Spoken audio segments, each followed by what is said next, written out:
because Saudi Arabia has moved, as you said, quite considerably away from this Abrahamic Accord thing. And the Saudi statecraft, the way it is structuring itself, the way it's posturing, we have seen, it's really quite opposed to Israel right now. And I don't see like even a buildup of normalizing towards engagement towards Israel, not to say a complete acceptance of Israel. So, and I'm really surprised. What did the Saudis actually sign in Washington, and what did Trump earlier approved? Because there has been a signing between the Saudi energy minister and the U.S. energy secretary, and now Trump comes with this thing. Now, after we reported yesterday that Donald Trump had approved it, the US and Saudi Arabia have now signed a deal that will allow the Gulf Kingdom to develop a civil nuclear program. Now, this is strictly a deal about nuclear power generation, not a pathway to a nuclear weapon, but it opens up the Trump administration to a charge of double standards.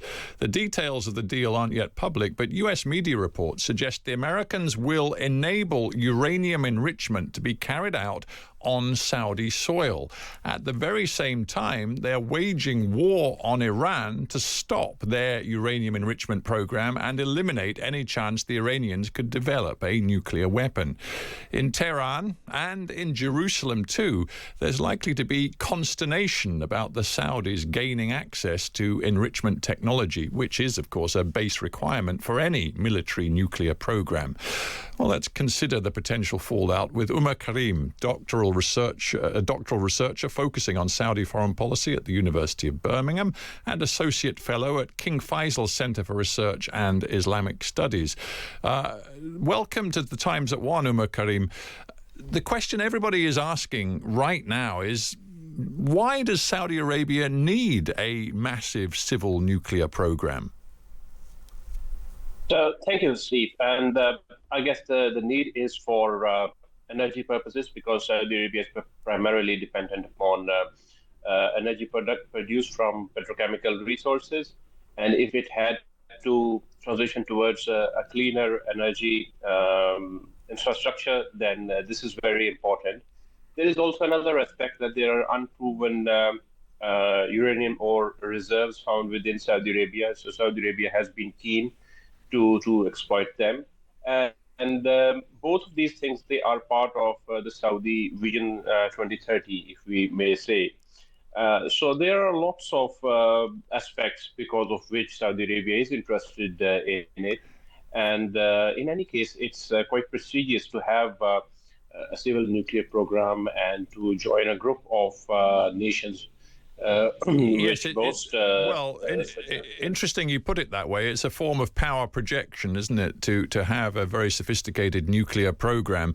I just wonder whether part of this is about Donald Trump seeking to make billions and billions of dollars of profits for U.S. businesses like Westinghouse and others, who are clearly, as the outline of this deal becomes clear, going to benefit massively from the Saudi commitment to use their services. Absolutely. We have seen Donald Trump's statecraft is rooted in transactionalism and one kind in which U.S. businesses get the ultimate benefit. But I'm not sure if you have seen it. He's just posted that the approval of this deal will be subject to Saudi Arabia joining the Abraham Accord. So I'm not so sure what he has actually approved and what Saudis have signed, because that puts a really different spin on the whole thing. You bet it does. Umer, you've just broken some news to me. That's a really big deal, because in the past, U.S. governments have always said to Saudi Arabia, we will work with you on projects like civil nuclear power, but only if you are prepared to make that leap and make peace with Israel. Now, Mohammed bin Salman in recent months and years has, it seems, moved away from developing a closer relationship with Israel, working toward a long-term peace with Israel. That is not on the cards right now. So if Trump is saying, we'll only go ahead with this deal if you make peace with Israel, it means the deal may never happen. Umer.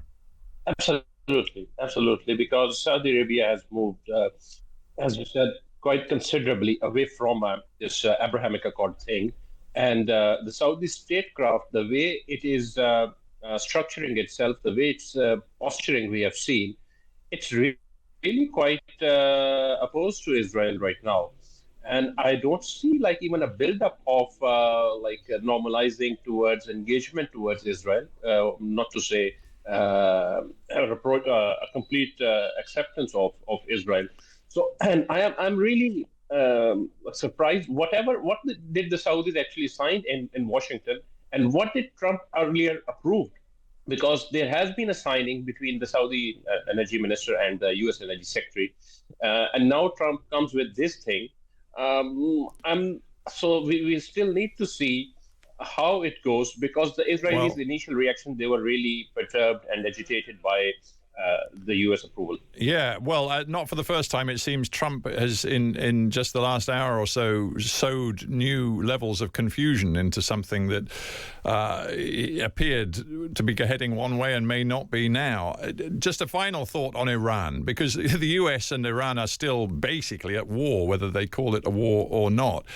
How do you think Tehran is going to respond to this? There's long-term rivalry and suspicion between Iran and Saudi Arabia. The Iranians are being told by the Americans they have to completely curb their uranium enrichment program as part of a guarantee they'll never get a nuclear weapon. And here is Donald Trump, apparently, let's wait and see, but apparently giving a green light to uranium enrichment inside Saudi Arabia. It's not going to encourage the Iranians to back off their nuclear program, is it? Definitely, this amounts to kind of double standards, for one standard for American allies and another for its opponents or regional rivals. But in the latest tweet, he also said there wouldn't be any enrichment.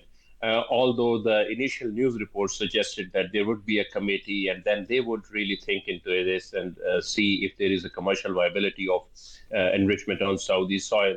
So I think that he has just changed the conditionalities for the Saudis to get into this deal, because the Saudis wanted this deal not just for the infrastructure development, but also for a commercial utilization of their uranium ores. And for Iran, of course, I mean, there are so many things that on which Iran has is treated differently than other countries. I think it's fair to say there is much more to explore and to understand about this developing story. But Umer Karim at the University of Birmingham, thank you very much indeed for joining us on The Times at 1.